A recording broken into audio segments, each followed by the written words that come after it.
My long-term success on YouTube comes from doing stuff so boring and so time-consuming that no other YouTuber would ever want to take my job. So to further ensure my job security, I decided to install Counter-Strike on every storage device I could find lying about my house. Not that this is a boring subject. Besides PSUs perhaps, storage drives are the most terrifying thing you could have in your PC. And in this video I'll share with you my many harrowing experiences with them over the decades. Strap yourself in, for you might never be able to look at a USB stick in the same way again.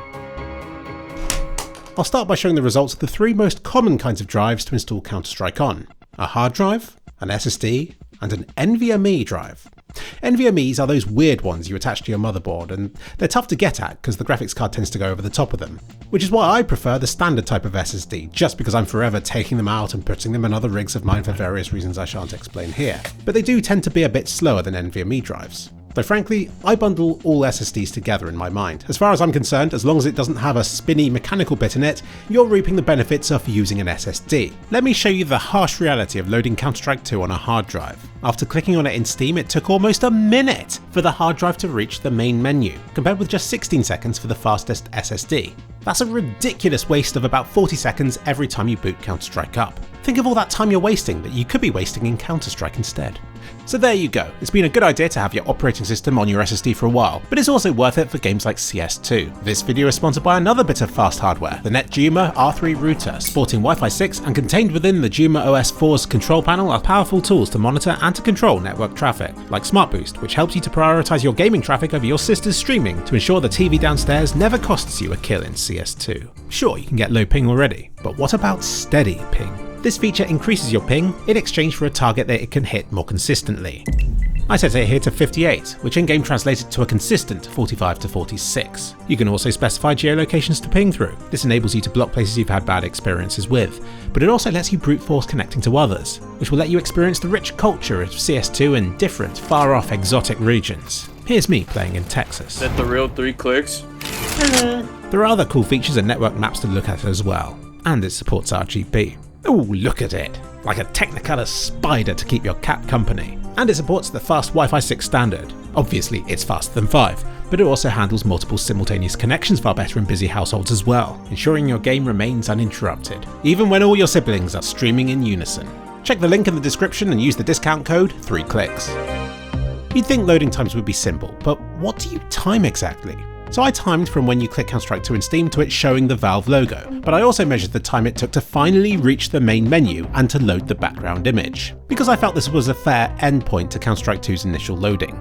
Believe it or not, those Valve and Counter-Strike 2 intro graphics screens seem to be here for more than just wasting your time. They also appear to mask the loading of the main menu itself, and the time they spent showing these on-screen images ranged between 8 and 60 seconds, again depending on the speed of the drive the game was loading from. You may have suspected these were loading screens of sorts from how your PC would stubbornly refuse to skip them even if you're there frantically hammering the escape key. In my testing, the surefire sign the drives were struggling to keep up with the action was when the main menu wouldn't instantly transition from the Counter-Strike 2 logo to the terrorist walking towards your screen. It would show a black screen for a while first, during which time the menus are still functional, but it's clear that your PC is still hard at work trying to load up the background images ASAP. I then also measured the time between starting the load of the map Inferno and it fading into the team select screen. Just note that the amount of RAM you have may also significantly determine the duration of these load times. Now I've got 64GB of RAM in my PC, which is kind of okay I guess, but people on cheap laptops with just one stick of 8GB may encounter much longer load times. Back in the day I made Half-Life 2's load times 3 times quicker by simply doubling my RAM. While RAM isn't much of an issue for my PC, I do have a bit of a confession to make. I don't actually own a fast SSD. Even my fast NVMe drive is a mere PCIe 3 one. These days they go right up to PCIe 5. But even storage enthusiasts would struggle to see the point in those just yet, when they're wedged beneath your graphics card with those ridiculous heatsinks. But there is a reason to why I buy slower drives, because I made the mistake of buying an expensive fast one once, and forever regretted not getting the slower one for the same price but with double the capacity instead. So although I was wrong when I thought that all SSDs would load Counter-Strike 2 in the same amount of time, I'm sticking by my guns by insisting a larger and slower SSD is still more useful than a smaller but faster one. Even my relatively slow NVMe drive is still fast enough to beat everybody else at loading the map and joining the recon teams in Hell Let Loose first, so it can't be that bad. I was curious to know how my rubbishy little 120GB SSD fared. because I didn't have high hopes for it competing against a 4TB Samsung 870 QVO. But this video has been a journey of discovery for me, and it turns out they load Counter-Strike 2 at almost exactly the same speed. It's not like I expected the Samsung to be fast, but I was expecting the 120GB SSD to have some kind of horrible hang-up, which it might still do. It just doesn't affect the loading times for Counter-Strike 2. So there you go. Maybe all SSDs are the same for loading CS2, apart from NVMe drives, which could be faster still. But what about an external SSD? This right here is a SanDisk Extreme 500GB, which I bought a few years ago because I wanted a good portable drive, so I spent some time looking at reviews and eventually settled on this reputable looking product from a reputable brand. Turns out these things fail without warning. Wish this was known before I bought the product. Anyway, it worked just fine at loading Counter-Strike 2 up and was barely any slower than an internal SSD, despite this one being plugged into a USB 3 port instead. You've got to be wary of cons online. Cheap SSDs are particularly bad for this. They promise huge terabytes of storage, but actually contain just gigabytes. And your PC may think it's big and is storing everything you're putting on it, but in actual fact it's just overwriting the same stuff over and over again, corrupting all the data you put on it. This sort of con sounds really obvious once you know about it, but as someone who's possibly been on the receiving end of it, it's a lot more cruel than it first sounds. 10-year-old me went to a computer shop and found a memory card for the PlayStation 1 that offered several megabytes of storage for a bargain price. It seemed too good to be true, so I quickly bought it before anyone else could. Excitedly, I transferred all my game saves to it, but one by one, my saves started to disappear, including my Final Fantasy ones, which must have totaled hundreds of hours of grinding. Did I immediately realise it was a con? No, it must have been me. Stupid Philip, doing something wrong with this wonderful little memory card.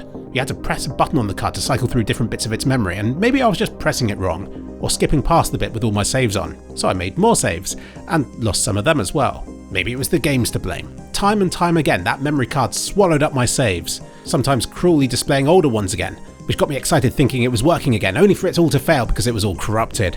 The worst thing about all this was that it worked just enough to get me to doubt everything else instead. I never had to fully accept that I had been conned, or that months of my gaming progress had been deleted for good. Fortunately, I got my Final Fantasy saves back, because just before this my friend had borrowed my saves, and I was able to retrieve them back from him, though he had overwritten it with extra progress and he'd drunk a few of my elixirs, so I decided to scrap that playthrough and to do it all again anyway. If you take anything away from this story, it's not to buy stuff that's clearly too good to be true, but you should always keep important data on more than one device. Because remember, even good storage drives can and will eventually fail. So never keep things on a single device, never rely on a single physical place of storage, never rely on a single cloud storage solution. That stuff's obvious. But I also wouldn't trust automatic backups, nor RAID systems or anything that means a single click of mine can overwrite multiple copies of something. Oh, and finally, occasionally put your backups to the test by trying to restore everything you own on a freshly reformatted system. Doing this, I discovered that my cloud backup was only saving the folders and not the files inside them. Whoops, but at least I discovered that before I was depending on it. But no matter how good your backup, there will always still be complications when something goes wrong, and there will always be regrets for not doing something better. You have been warned. Where was I? Oh yes, external SSDs works just fine, and no slower than an internal SSD. But what about an external hard drive? That's got to be slow, hasn't it? You see, you get large 3.5-inch internal ones and then smaller 2.5-inch ones, which are put in laptops and in external drives like this one. They're smaller, so would have to spin faster to hit the same speeds. So in other words, they're slower. However, in my testing, this little laptop drive plugged into a USB port was the same speed as my internal hard drive. I mean, that's nothing to brag about, they were both equally slow to load Counter-Strike. Though saying that, my internal one did already have lots of stuff on it, which means that Counter-Strike 2 might have been put on a slower bit of one of the platters and who cares? One of the benefits of moving away from hard drives is that we no longer have to worry about defragmenting our drives to keep them running quickly. But in hard drive's defense, I've only ever had one of them fail on me. I know, right? I've had so much bad luck with storage drives, yet the evil old hard drives rarely let me down. They just slowly but reliably store and load stuff as they gradually trundle on past their useful lifespan, and I have all sorts of 300GB hard drives just lying about, which may rattle and click in operation because I used to defrag them every night, but they've never failed on me. When a hard drive fails on you, you lose everything on it. But we were sold on SSDs because it was claimed that when they failed, they simply became read-only and we could still retrieve all our information from them. Bullshit. I've had an SSD fail on me and it was a nightmare to diagnose and to salvage stuff from. I wouldn't wish SSD failure on my worst enemy. This right here is a 128GB USB stick. Back in my day, we had 4MB ones and I had to keep buying new ones for school because I kept losing mine. I had a history essay I rewrote 3 times because I kept losing the drive between home and school. These days I'm a lot better at looking after things, and this one's been on my keychain building up dirt and grime inside its connector for years. Funnily enough, this little USB drive is the only thing I bought this day that hasn't overheated and failed on me. Yet. But this one was slower than the other proper SSDs that I tested. It was almost halfway in between SSDs and hard drives for load times, which is pretty bad when there's nothing mechanical in it to slow stuff down, and it got pretty hot in use. I wouldn't recommend using a thumb drive like this to run Counter-Strike 2 on, not unless you attached it to a large heatsink. But can we make it even worse? How does it perform when plugged into USB 2? Don't do this. USB 2 is slow. So slow, it delivered the worst load times in the entire test. It took over 80 seconds to reach the main menu, and a map took 70 seconds to load, compared with under 10 from my fastest SSDs. Maybe there's something even faster than my NVMe drive that I can test. I'm talking about this stuff. System memory is one of the fastest things that you can install Counter-Strike 2 to. I portioned off 40GB of system memory and moved Counter-Strike to there. But this presents problems, because if I shut my PC down now, it will forget that Counter-Strike exists. So I was unable to freshly boot Windows every time for my testing, and loading it was disappointingly similar in times to my NVMe drive, even though system memory should be faster. So that was the first half of my testing. The other half involved quitting Counter-Strike 2 and loading it up again to see if that made any difference to the loading speeds. Because once you've loaded the game once, it should be faster the second time around because your system will remember it in some way. And here's the real shocker. Loading the game for a second time made it all the same speed. Hard drive, SSD, thumb drive, USB 2 ports, it didn't matter. It might even have been manageable on thousands of floppy disks. It took between 14 and 16 seconds to reach the main menu and 8.5 seconds to load Inferno. I'm going to say that this is probably because I have 64GB of memory. If you have less, like say an 8GB laptop of some sort, then it might not load so quickly the second time. Having enough memory helps it to load everything in one go, and if you have less than that, then it has to constantly jump back and forth to load the game in multiple smaller chunks. Ironically, my PC probably struggled the most when I had Counter-Strike 2 installed to the memory itself, because then there was only 24GB of stuff remaining to remember it with. I'm sure memory is another minefield of computer knowledge that I daren't tread on right now.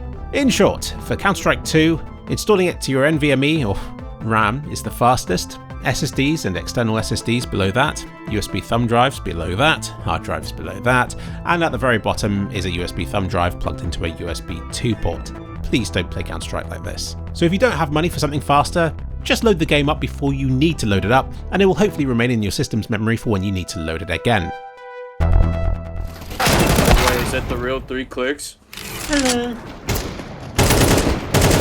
Holy shit, it is.